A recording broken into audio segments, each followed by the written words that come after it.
Olá! Hoje nós vamos dar início à nossa série Código de Normas do Extrajudicial em Minas Gerais, que corresponde ao provimento 93 de 2020. A nossa ideia é discutir o Código de Normas estadual, mas também trazer outras legislações, decisões judiciais que afetam o serviço no Estado. Então, vamos indicar aqui o tema da nossa aula de hoje. É o Código de Normas do Extrajudicial em Minas Gerais, que corresponde ao provimento 93 de 2020, em que a gente vai buscar, nesta parte inicial, dar uma visão geral sobre o nosso Código Estadual. Ele é dividido em 1.243 artigos, tendo a parte 1, que trata das disposições preliminares, 8 livros, que vão desde a parte geral a cada uma das especialidades, mais o processo administrativo disciplinar, e o livro especial, que trata das disposições finais transitórias. Vamos identificar de início quais são os principais temas que essa parte geral identifica para nós no provimento 93. Ela vai tratar dos serviços notariais e de registro, dos tabeliães e oficiais de registro, do ingresso, do funcionamento, dos livros e arquivos, dos atendimentos especiais, das certidões e traslados, do documento estrangeiro, apostilamento, documentos e selos eletrônicos, emolumentos e taxas de fiscalização judiciária, assistência judiciária e isenção, sinal público, sistema justiça aberta, prevenção de crimes de lavagem de dinheiro e do financiamento do terrorismo e os meios de comunicação oficiais, além do procedimento de suscitação de dúvida e da Lei Geral de Proteção de Dados. Então, o que a gente identifica nesta parte geral, com mais de 100 artigos, é que o Código Estadual ele vai trazer uma série de informações que se aplicam a todas as serventias extrajudiciais do Estado. Então, são questões de ordem administrativa e técnica e gerais que se aplicam, né? Lembrando que ele foi recentemente atualizado pelo provimento 142 de 2025, publicado em 29 de janeiro de 2025, porque ele sofreu toda uma adaptação frente ao Código Nacional de Normas do Extrajudicial. Os nossos slides, eles visam a facilitar aquele que está acompanhando a aula poder visualizar melhor os temas que são tratados, principalmente porque a gente traz um foco muito grande na legislação seca. Então, para a pessoa poder identificar o tema, localizar os artigos, né? E aí, quando o Código Estadual vem tratar das especialidades específicas, é da seguinte forma: o livro 2 vai do tabelionato de notas, artigo 62 e seguintes. O 3 é tabelionato de protesto, artigo 320 e seguintes. O RTD, artigo 411 e seguintes. O RCPJ, artigo 479 e seguintes. O RCPN, artigo 406 e seguintes. O registro de imóveis, do artigo 713 e seguintes. O processo disciplinar administrativo do artigo 1194 e seguintes, para chegar nas disposições finais e transitórias regulamentadas no artigo 1241 e seguintes. E aqui, então, a gente identifica essa última alteração pelo provimento conjunto 142 de 2025, publicado em 29 de janeiro de 2025. Então, são 1.243 artigos que vão identificar não só as questões gerais, administrativas e técnicas, mas as questões específicas de cada especialidade. Então, aqui a gente vai começar a destacar os principais pontos e especificamente e especialmente os temas que sofreram a última alteração. Aqui no artigo 2º, nosso código diz que os serviços notariais e de registro são aqueles de organização técnica e administrativa destinados a garantir a publicidade, autenticidade, segurança e eficácia dos atos jurídicos. Então, aqui a gente pode até entender quais são os princípios básicos que regem, né? Se a gente for identificar o princípio mor dos serviços notariais e registrais, é a segurança jurídica, né, dos negócios e atos jurídicos que são praticados no Brasil. E, paralelo a isso, a gente tem o princípio da publicidade, o princípio da autenticidade, o princípio da segurança. Né? Pode-se dizer ainda o princípio da função social, o princípio da solução de conflitos por métodos propícios a isso. Então, a gente vê que o código já começa nos identificando as suas principais funções e princípios. E no artigo 3º ele destaca que tabelião ou notário e oficial de registro ou registrador são os profissionais de direito, aqui cortou, né? Aos quais é delegado o exercício da atividade notarial e registral. Então, serve inclusive para identificar o termo técnico em nome dos serventuários, né? A gente tem o tabelião, o notário de protesto, notas e registro de títulos e documentos, e a gente tem o oficial de registro das pessoas naturais, das pessoas jurídicas e dos imóveis. E também o tabelião de notas, né?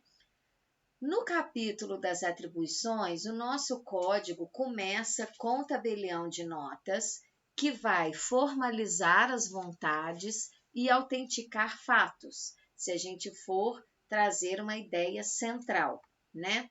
E aí, o nosso código no artigo 8º, ele está com uma redação atualizada em que fala dos convênios com órgãos públicos.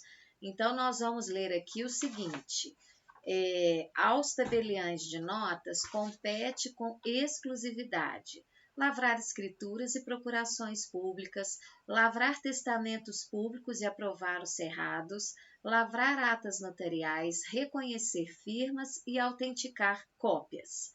Aí ele informa que é facultado aos tabeliães de notas realizar todas as gestões e diligências necessárias ou convenientes ao preparo dos atos notariais, requerendo que couber, sem ônus maiores do que os emolumentos devidos pelos atos. Né? Então, se ele precisar checar alguma informação, se ele precisar ter uma comprovação probatória maior, né? A ele é facultado buscar isso, entrar em contato com alguma outra serventia, por exemplo, para complementar algum dado que lhe seja importante na prática dos seus atos, isso é possível, né? Mas não pode cobrar um emolumento extra por conta disso.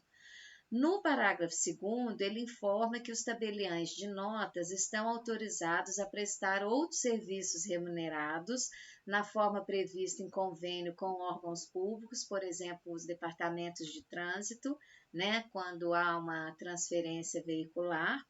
Então, com órgãos públicos, entidades e empresas interessadas, respeitados os requisitos previstos no Código Civil. E o parágrafo 3º, por sua vez, informa que o tabelião de notas deverá encaminhar à Corregedoria Geral de Justiça e ao juiz diretor do foro de sua comarca, por meio de ofício descritivo das atividades, a cópia do contrato ou convênio firmado nos termos anteriores. Então, tem que haver um arquivamento dessa documentação para fins de segurança, né? Na sequência, nós destacamos que o código, ao tratar de acumulação de serviços, está com uma novidade no artigo 15, vedando em seu parágrafo único a acumulação de notas e registro de imóveis. Então, o artigo 15 está assim descrito: a acumulação dos serviços notariais e de registro enumerados no artigo 6º desse provimento, observar o disposto na Lei Complementar Estadual 59 de 2001.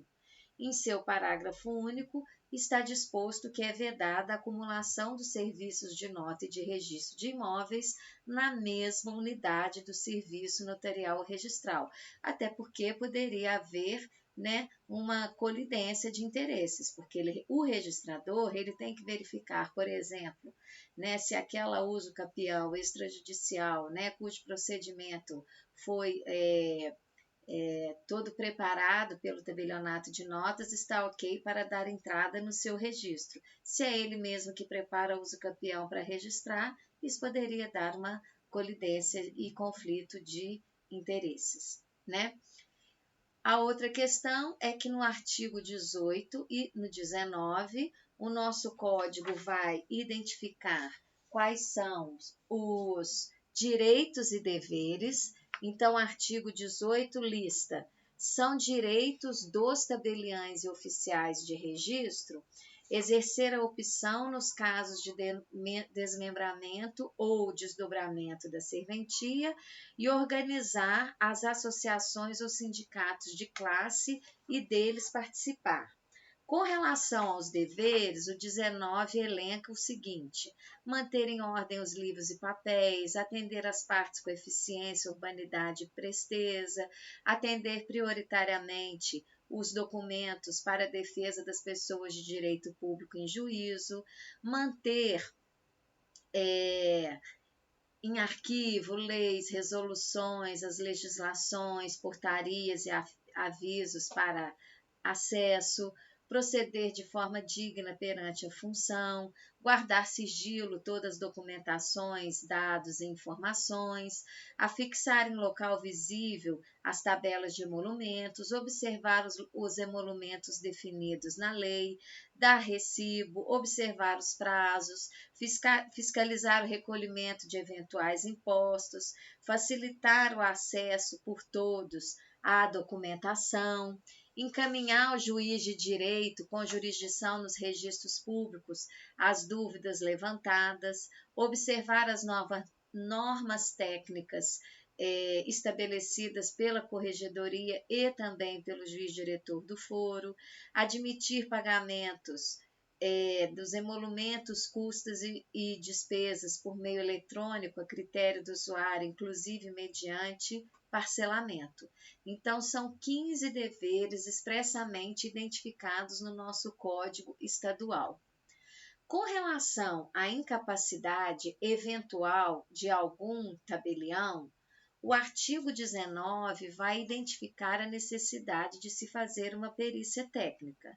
Então, o 19A informa que, havendo indícios acerca da incapacidade do tabelião ou oficial de registro para o exercício da atividade, caberá ao diretor do foro a adoção de providências para a realização de perícia médica pela junta médica da GERSAT do TJMG, que é a Gerência de Assistência ao Trabalho. Na sequência, nós separamos aqui algumas questões relativas aos prepostos. O código identifica que tem que haver comunicação pelo canal Fale com o TJMG ou pelo malote digital. E nós vamos, então, dar uma olhada no artigo 22 e seus parágrafos 3º e 4º. O 22 informa que os tabeliães e os oficiais de registro poderão, para o desempenho de suas funções, contratar prepostos, escolhendo dentre eles os substitutos, com remuneração livremente ajustada e sob o regime da legislação do trabalho. Os parágrafos 3º e 4º, que estão com nova redação, segundo o provimento 142 de 25, informam que a cópia da portaria interna relativa a essa nomeação deve ser encaminhada preferencialmente pelo canal Fale com o TJ ou Malote até o 5º dia útil do mês subsequente à designação ou destituição, e não mais até o 15º dia. que era a regra anterior, e deverão ser encaminhadas somente à corregedoria e não mais ao juiz diretor do foro, as informações sobre contratação e dispensa também até o 5º dia útil. Então, essa é a disposição aí do 22 e seus parágrafos. Com relação à entrada em exercício, a nova regra é que deve ser levado ao juiz diretor do foro um inventário. Então, o artigo 27A dispõe que o delegatário encaminhará ao diretor do foro, no prazo de até 30 dias úteis, contados da entrada em exercício, o inventário contendo as informações previstas no artigo 43 deste provimento conjunto.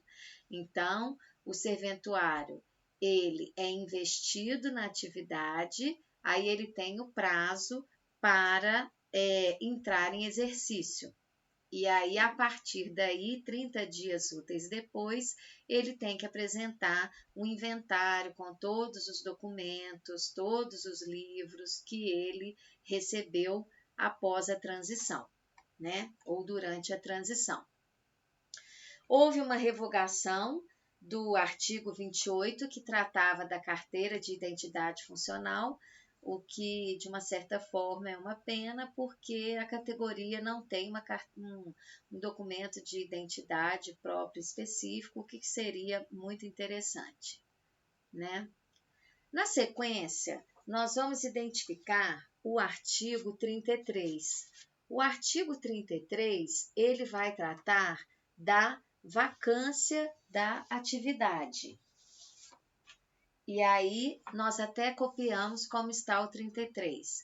A delegação a tabelião ou oficial de registro se extingue como morte, aposentadoria facultativa, invalidez, renúncia ou perda da delegação. Então, são 5 hipóteses de vacância. Aí, como que o código trata desse tema? Ele faz remissão ao provimento 149, que é o Código Nacional de Normas, quando no artigo 34A ele diz assim: declarada a vacância da serventia, o diretor do foro designará interino para responder pelo expediente, observadas as disposições do Código Nacional de Normas do Extrajudicial. Aí o 35 diz: será designado interventor pela serventia, também seguindo o Código Nacional de Normas, nas seguintes hipóteses: afastamento preventivo em caso de processo administrativo disciplinar, sugestão de aplicação de perda de delegação, nessas 2 hipóteses. E o 37, por sua vez, informa que a designação de interino interventor será feita no interesse do poder público, observado 2 critérios: conveniência e oportunidade. E havendo quebra de confiança, o juiz diretor do foro, discricionariamente, em decisão motivada e individualizada, revogará a designação do interino, prescindindo de sindicância e de processo administrativo, com ampla defesa e contraditório. Com relação a questões trabalhistas, o artigo 44, no seu parágrafo 7º e seguintes, traz informações relevantes. O interino e interventor deverão transferir para seu número de CPF todas as obrigações e contratações vigentes e afetas ao serviço, no prazo de até 30 dias contados da designação, sob pena de indeferimento das despesas. O artigo 7º informa que a extinção da delegação por qualquer motivo também importa na extinção de todos os contratos de trabalho firmados pelo anterior delegatário, sendo da responsabilidade deste ou seja, responsável anterior, ou de seu espólio, ou de seus herdeiros, o pagamento de todas as verbas legais pertinentes. E considerando o caráter personalíssimo da contratação realizada pelo anterior delegatário e o retorno do serviço delegado ao Estado, a contratação do caput deverá ser formalizada mediante novo contrato de trabalho diante da modificação da situação jurídica inicial. E aí são feitas as adequações da situação remuneratória, tá? Então, você pode até ficar com funcionário, mas tem que ser feito um novo contrato de trabalho. O interino deve identificar os empregados que não forem contratados, certificar o seu tempo de acordo com as informações que tiverem na serventia, e se houver troca de interinos durante a vacância, aí não é necessário uma nova contratação, mas apenas uma recepção do empregado, mantendo o vínculo trabalhista anterior apenas com a substituição do empregador. Ok? Então, vamos ver na sequência qual outro tema que nós separamos com relação ao tema receitas, né? Nós separamos aqui o artigo 45 e também os artigos 46, 50 e 53. O 45 informa que todos os responsáveis interinos por serventias notariais e de registro vagas devem proceder ao recolhimento de eventual quantia que em sua renda líquida exceda ao teto remuneratório de 90,25% do subsídio dos ministros do Supremo. O 46, por sua vez, informa que na serventia sob intervenção a receita excedente será apurada mensalmente após o pagamento das despesas e da remuneração do interventor, tudo conforme dita o artigo 40 deste provimento conjunto. Por sua vez, o artigo 50 informa que o interino e o interventor devem solicitar autorização ao juiz diretor do foro para realizar as despesas que vão onerar a serventia de modo continuado ou excessivo, como contratação de novos prepostos, aumento de salários, aquisição de equipamentos. E aí os parágrafos foram acrescentados ou renumerados, né? O interino, independente de autorização prévia da autoridade competente, pode contratar aqueles que estavam trabalhando anteriormente. Durante essa interinidade é vedada a utilização, né, de recursos da serventia para plano individual ou coletivo de assistência médica ou odontológica com entidade privada. As despesas sem autorização do diretor do foro devem ser reembolsadas de forma imediata, sob pena até de perda da designação da interinidade. E o 53, por sua vez, ele informa que para fins de provisionamento de receitas, o interino tem que estimar o cálculo das despesas trabalhistas que ele vai ter e colocar, então, concessão de férias, 1/3, 13º, fundo de garantia por dispensa sem justa causa, aviso prévio indenizado, bem como incidência dos respectivos encargos previdenciários e fundo de garantia. Então, é uma série de documentos e informações que o interino deve passar quando da sua, início de interinidade. Um outro ponto que a gente vai colocar aqui agora, e aí a gente colocou nos próprios slides como que está disponibilizado no código, são os dias e horários de funcionamento das serventias em Minas Gerais.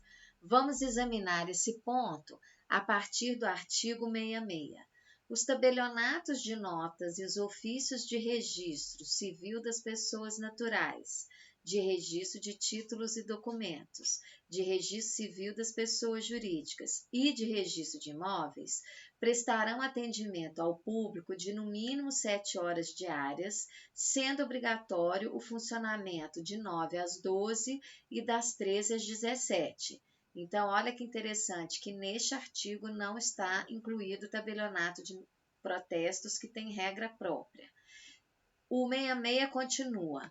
Facultativamente, a serventia poderá funcionar de forma ininterrupta de 8 às 18 nos dias úteis. Vamos ver agora a possibilidade do trabalhar da atividade aos sábados, né?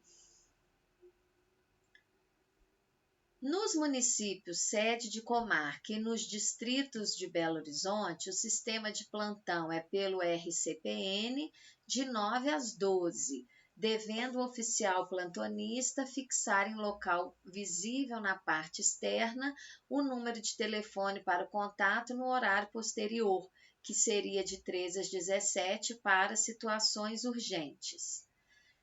À exceção dos distritos do município de Belo Horizonte, nos demais, assim como nos municípios que não são sede, o plantão é de sobreaviso por contato telefônico de 9 às 17, também afixando em local visível externo da serventia o telefone para contato, fora dos horários de atendimento ao público, né? O 68 informa que poderá haver atendimento ao público aos sábados, em número de horas fixado pelo tabelião oficial, no período de 8 às 18, mas aí tem que existir uma autorização prévia do diretor do foro. O disposto acima não se aplica aos tabelionatos de protesto e registro de imóveis, então os tabelionatos de notas é que podem funcionar aos sábados, não é obrigatório e somente essa especialidade. O 69, então, vai informar sobre o tabelionato de protesto e o ofício de registro de distribuição, que vão funcionar de segunda a sexta e prestarão atendimento ao público no horário de 9 às 12, 13 às 17, sendo facultado não interromper o atendimento entre 12 e 13, e lembrando que o código tem regra expressa no sentido de que algum horário divergente tem que ser comunicado via ofício ao juiz diretor do foro. E como que fica a contagem do prazo? Aqui também houve uma mudança pelo provimento 142 e que nós vamos identificar. O artigo 80 informa que, salvo expressa previsão em contrário, contam-se em dias e horas úteis os prazos relativos à prática dos atos de registro e os atos notariais. Então, não são mais dias corridos, são dias úteis. E o prazo de validade, por sua vez, dos documentos e certidões será contado em dias corridos, salvo se houver alguma determinação legal em contrário. Então, prática dos atos, dias úteis. Validade das certidões, dias corridos. Com relação aos livros e arquivos, o nosso código prescreve no artigo 80 o seguinte: salvo expressa previsão em contrário, contam-se em dias e horas úteis. Peraí, não, estou repetindo aqui. Agora que a gente vai falar dos livros e arquivos. adoção de sistema eletrônico, quais são os livros obrigatórios.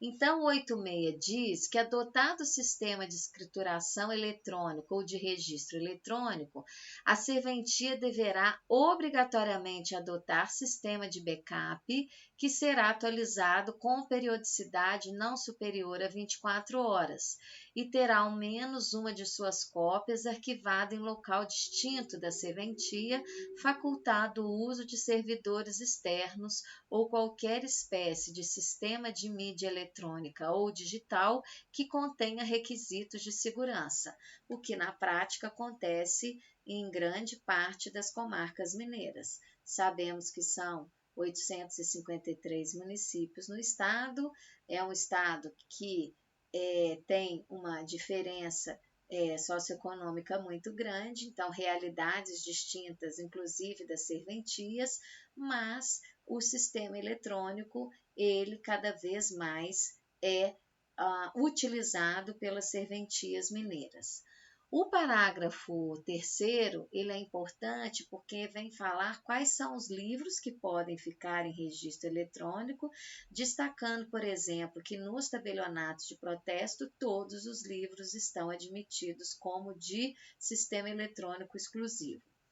Então, poderão ser mantidos exclusivamente em meio eletrônico quais livros?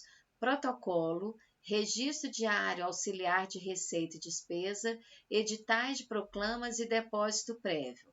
Além disso, todos os livros dos tabelionatos de protesto, bem como outros que a Corregedoria venha autorizar, desde que observado o provimento 74, que trata das tecnologias e seus recursos de segurança.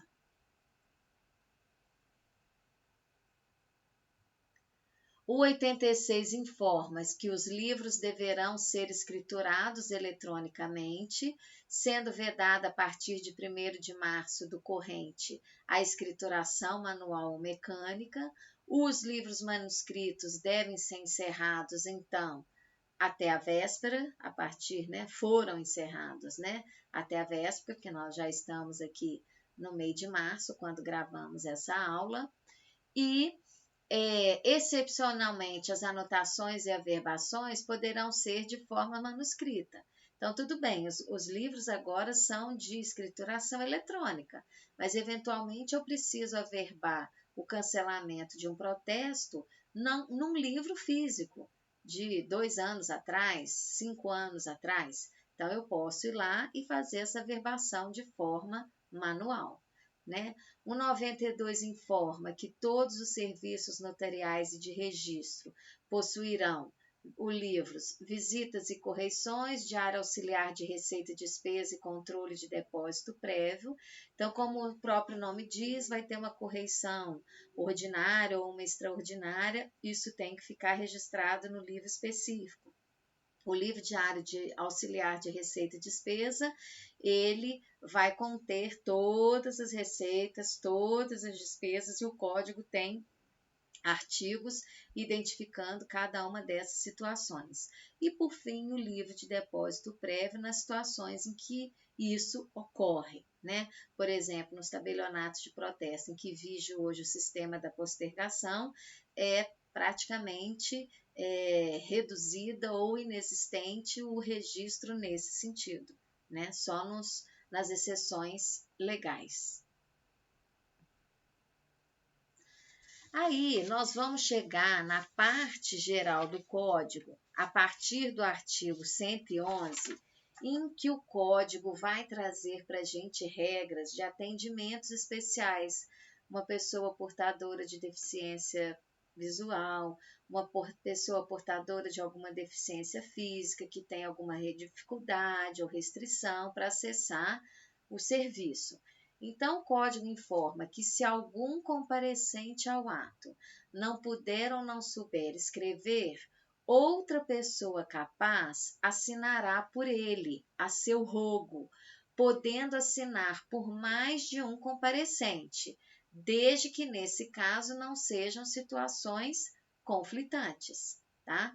Então, vamos supor que são 2 compradores de um determinado bem imóvel.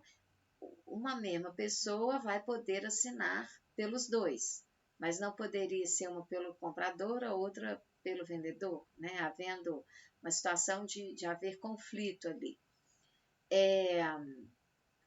E a pessoa que assinar deve ser. Se algum comparecente ao ato não puder ou não souber escrever, outra pessoa capaz assinará por ele, a seu rogo, podendo assinar por mais de um comparecente se não forem conflitantes seus interesses, devendo constar do ato o motivo da assinatura a rogo. A pessoa que assinar a rogo deve ser conhecida e de confiança daquele em nome de quem ela vai assinar, né? Agora, é importante que não pode ser alguém da serventia. O código traz essa restrição expressamente, né? E se algum dos comparecentes não souber a língua nacional e o tabelião oficial não entender o idioma em que se expressa, aí vai haver participação de um tradutor público como intérprete. E se não houver o tradutor público na localidade, ou ele estiver incomunicado ou impossibilitado de comparecer, a lei aceita outra pessoa capaz que tenha idoneidade e conhecimento sobre a situação e que o tabelião assim afira, né? Ainda com relação aos atendimentos especiais, a gente faz uma observação por conta de mudança recente no provimento estadual, de que não há mais que se falar em leitura do ato praticado em voz alta, leitura em voz alta do ato praticado para pessoa portadora de deficiência visual. E quando, para a prática do ato, for obrigatória a identificação do interessado, deverá ser apresentado o original do documento que tenha foto, para efetivo reconhecimento do portador, e que também esse documento esteja dentro do prazo da validade, se isso estiver disponível no documento apresentado. É vedada a exigência de testemunhas apenas em razão de o ato envolver pessoa com deficiência, salvo se houver alguma disposição em contrário. Na sequência, o Código vem tratar de certidões e traslados. Então, o artigo 115 informa que o traslado é a primeira cópia da escritura e a certidão, ela é um documento que vai informar sobre registros que existem na serventia. Pode ser cópia literal, né, no sentido de uma certidão de inteiro teor, pode ser uma certidão em resumo ou eventualmente respondendo a quesitos que foram apresentados pelo usuário. Então, traslado é um instrumento público que contém a primeira cópia integral e fiel do teor da escritura pública com a mesma data. A certidão é um instrumento público expedido em razão do ofício e que contenha, alternativamente, a cópia integral e fiel do teor de escrito existente em livro ou arquivo da serventia, ou o resumo de ato praticado ou documento arquivado na serventia, ou o relato de realização de atos conforme quesitos, ou a negativa da existência de atos.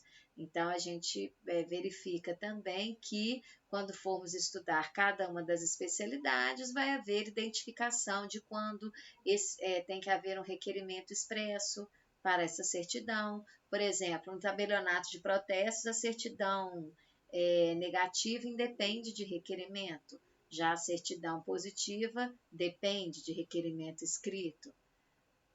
E também o código vem trazer uma série de informações sobre documentos estrangeiros, né? Como que eles são aceitos nas serventias, como que é feita a identificação do interessado, abrange até a situação de refugiados.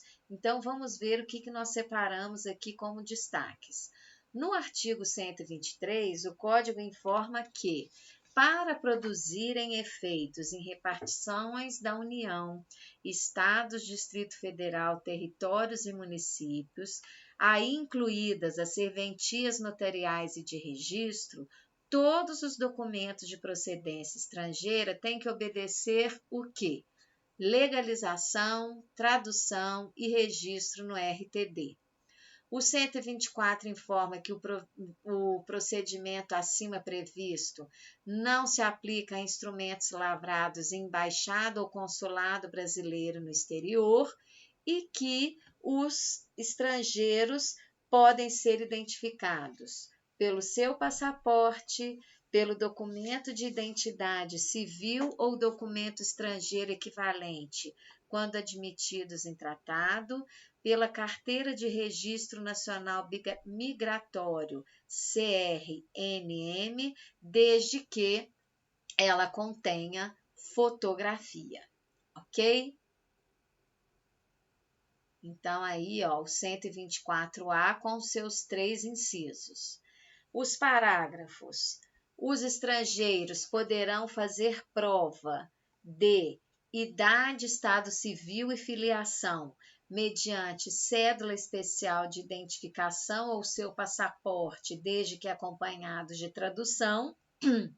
E a identificação, olha o refugiado aqui, a identificação civil do solicitante de refúgio, asilo, reconhecimento de apatridia ou acolhimento humanitário para a prática de qualquer ato perante as serventias, poderá ser feita pelo documento comprobatório do requerimento que formulou a autoridade competente, desde que esse documento tenha foto para devida identificação. Ainda é importante destacar a questão das apostilas emitidas pelos países estrangeiros e, na sequência, o apostilamento feito pelas serventias. Então, o Código trata, no artigo 125, que as apostilas emitidas por países partes da Convenção sobre a eliminação de exigência de legalização de documentos públicos estrangeiros, inclusive as emitidas em data anterior à vigência da referida Convenção, serão aceitas a partir de 14 de agosto de 2016, em substituição à legalização diplomática ou consular. Então, há uma situação em que ele vai facilitar, né?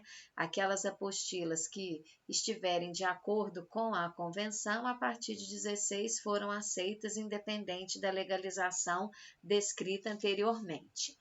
No 126, ele informa que não será exigida a posição de apostila quando, no país onde o documento tiver que produzir efeitos, a legislação, o tratado, a convenção ou acordo, que o Brasil seja parte, afaste ou dispense essa situação. E aí, a gente vai ver aqui, na sequência, o apostilamento de documentos públicos produzidos no território nacional. São as regras dos artigos 127, 128 e 129 que estão com nova redação, a partir do provimento 142 de 25, que foi publicado dia 29 de janeiro do corrente. Então, ó, a emissão de apostila deve seguir o Código de Normas Nacional. As manifestações de interesse devem ser encaminhadas, né? Então, primeiro, a apostila deve seguir o Código de Normas Nacional. Aquele tabelião ou registrador que tiver interesse em realizar esse ato de apostilamento tem que encaminhar esse requerimento à corregedoria pelo canal Fale com o TJMG. E, em caso de extravio ou inutilização do papel de segurança utilizado na aposição da apostila, as autoridades apostilantes devem inserir isso no sistema eletrônico de apostilamento.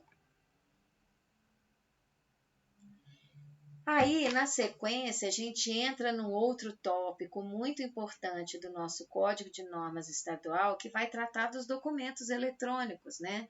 Que tem sido a regra, incentivados, né? E basicamente o que a gente vai ver é o seguinte, é que o nosso Código Estadual, ele faz uma remissão às regras do Código Nacional, que é o provimento 149 de 23. Aliás, acompanhe nosso canal do YouTube as aulas sobre o Código de Normas Nacional que também temos feito. Então, o artigo 130 informa que os oficiais de registro e tabeliães deverão receber diretamente títulos e documentos natodigitais ou digitalizados, observado 208 e seguintes do Código Nacional de Normas. Natodigitais são aqueles que já nasceram digitalmente, né? E digitalizados, aqueles que são físicos passaram por um processo, né, basicamente, de conversão em arquivos PDF. Nós até separamos aqui, ó, o artigo 208 do Código de Normas, ele está dentro do título que fala dos sistemas digitais dos serviços, então tem as normas comuns a todas as serventias. E uma das primeiras sessões vai tratar da recepção dos títulos e documentos por via eletrônica. O 208 fala que, neste caso, ele deve se assegurar de que a autoria está comprovada e que o documento é íntegro, né? E vai especificar quais são os documentos considerados natodigitais. Então, vale a pena fazer um estudo em separado desses artigos do Código de Normas. Outros temas tratados pelo nosso Código Estadual é o selo de fiscalização eletrônico e as questões relativas aos emolumentos e taxa de fiscalização judiciária. Nós separamos os artigos 104 e 137. O 104 informa o seguinte, 134. A contagem, a cobrança e o pagamento dos emolumentos relativos aos atos praticados pelos serviços notariais de registro, assim como o recolhimento da taxa de fiscalização judiciária, que é uma taxa estadual que vai para o Estado, deve obedecer à Lei 15.424 de 2004. O 137, por sua vez, ele informa que deve ser cotado à margem do ato uma série de informações, valor dos emolumentos da TFJ, do valor final, do ISSQN, eventuais despesas, a quantidade de atos, e isso não é só no recibo genérico, né? Mas sim em cada ato. Então, o tabelião e o oficial de registro cotarão os valores à margem do documento a ser entregue ao interessado e também no livro, ficha ou outro apontamento a ele correspondente, constantes do arquivo da serventia, bem como fornecerão ao usuário recibo circunstanciado no qual constem para cada tipo de ato todas essas informações. É esse trecho que teve uma nova redação pelo provimento 142, né? Na sequência, o Código vem tratar da questão de assistência judiciária e isenção de recolhimento de emolumentos. Basicamente, o que acontece? Tem que ser observados os casos de isenção da Lei 8935, deve haver um pedido expresso do requerente e ele deve também apresentar uma declaração de pobreza expressa. O tabelião ou registrador pode exigir comprovação documental daquela situação e, eventualmente, se o tabelião entender que não é cabível, a parte pode impugnar, e aí vai ser feito isso pelo procedimento de suscitação de dúvida, e essa isenção ela compreende o quê? Os emolumentos devidos pela prática do ato. E o nosso Código Estadual faz uma remissão ao 98 do Código de Processo Civil, que trata exatamente desse detalhamento e dessas especificidades. Quais são os próximos temas que o nosso código, dentro dessa parte geral, ainda antes de entrar em cada especialidade, traz para a gente? Trata do sinal público, no artigo 142, em que consideram-se sinais públicos a assinatura e a rubrica adotadas pelo tabelião ou oficial de registro, ou ainda por seus escreventes, que deverão constar em todos os instrumentos notariais ou de registro por eles expedidos. Aí vou trazer aqui o 143, dizendo que os tabeliães e oficiais de registro civil das pessoas naturais que tiverem atribuição notarial devem remeter o seu sinal público à Central Nacional. O 144 também é relevante porque ele informa que o tabelião oficial do registro não pode exigir a remessa física de cartão de autógrafos contendo o sinal público do delegatário e os seus escreventes, caso esse sinal já esteja dentro da Central Nacional, tá? Ainda temos regras a respeito do sistema de justiça aberta, prevenção à lavagem de dinheiro, meios de comunicação oficial, procedimentos de suscitação de dúvida e a Lei Geral de Proteção de Dados. Com relação ao sistema de justiça aberta, basicamente, os oficiais e notários e registradores devem informar semestralmente, alimentar o banco de dados com a quantidade de atos, os valores de receita, os valores de despesa até o dia 15 de janeiro e 15 de julho, Os tabeliães oficiais de registro deverão atualizar semestralmente, diretamente via internet, todos os dados do Sistema Justiça Aberta até o dia 15 dos meses de janeiro e julho ou dia útil subsequente, devendo também manter atualizadas quaisquer alterações cadastrais em até 10 dias úteis após as suas ocorrências. É o que destacamos aqui. Com relação à prevenção de crimes de lavagem de dinheiro e do financiamento do terrorismo, o 146 informa que a política, os procedimentos e os controles a serem adotados pelos notários e registradores, visando a prevenção dos crimes de lavagem de dinheiro, do financiamento do terrorismo e da proliferação de armas de destruição em massa, devem seguir o Código de Normas Nacional. Já com relação aos meios de comunicação oficial, o código destaca o malote digital, o fale com o TJMG e o sistema PJE, Processo Judicial Eletrônico, perfil Procuradoria. Lembramos aí que estamos em fase de implantação de um novo sistema nacional chamado EPROC.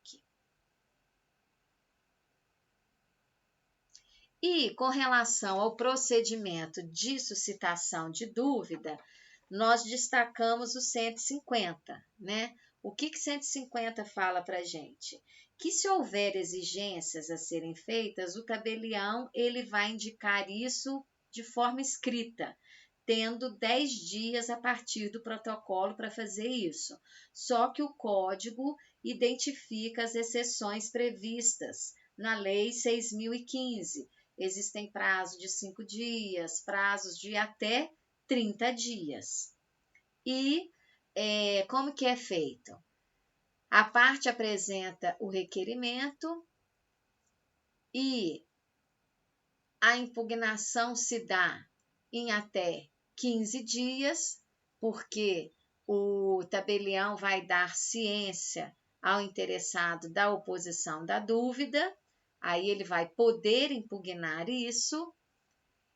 Essa impugnação não precisa ir diretamente ao juiz competente, ela pode ser encaminhada à serventia que vai destiná-la ao juiz competente, né? Aí o código identifica lá no artigo 160 quem que seria o juiz competente. Ele fala que o procedimento de suscitação de dúvida concernente à legislação de registros públicos é do juízo de registros públicos, salvo se não houver algum específico, caso em que vai ser distribuído entre as varas cíveis, né?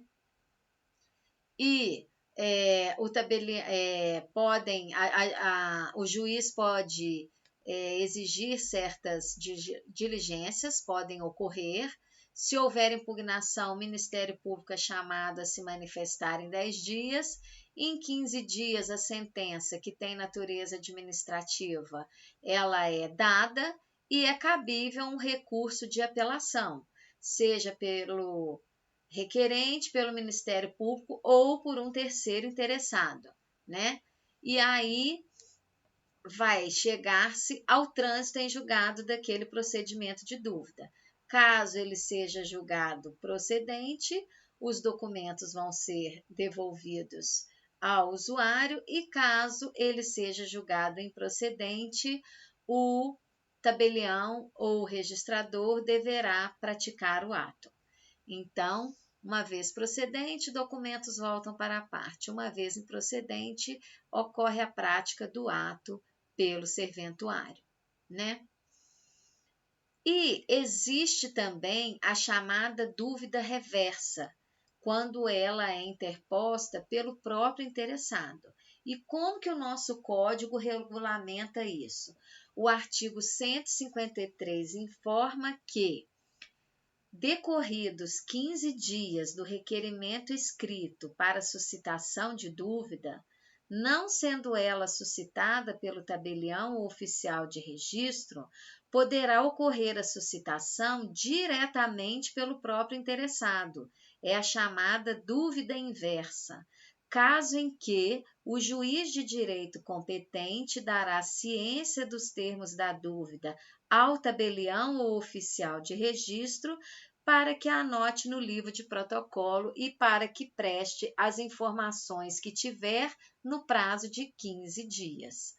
Por sua vez, o parágrafo único informa que eventual negativa do tabelião ou oficial do registro em suscitar a dúvida deverá ser disponibilizada por escrito ao interessado. É o que destacamos aqui. E com relação ao 161, o Código informa que, no procedimento de dúvida, somente serão devidas custas judiciais a serem pagas pelo interessado quando a dúvida for julgada procedente. É uma nova redação dada pelo provimento 142. E o último tópico que nós separamos dentro da parte geral é a que trata da Lei Geral de Proteção de Dados, que basicamente o nosso Código de Normas Estadual faz uma remissão ao Código de Normas Nacional. Ou seja, a todo momento devemos estar estudando e nos atualizando com o Código de Normas Estadual, que se reporta ao Código de Normas Nacional. Então, essa foi a exposição dessa videoaula, como a primeira parte do nosso Código de Normas Estadual a partir da sua última atualização, e as aulas seguintes irão estar separadas por cada uma das especialidades, em que também vamos destacar os pontos principais, especialmente aqueles que foram atualizados. O nosso último slide trata dos nossos contatos, Instagram, YouTube e e-mail. Estamos à disposição e agradecemos a atenção. Até a próxima!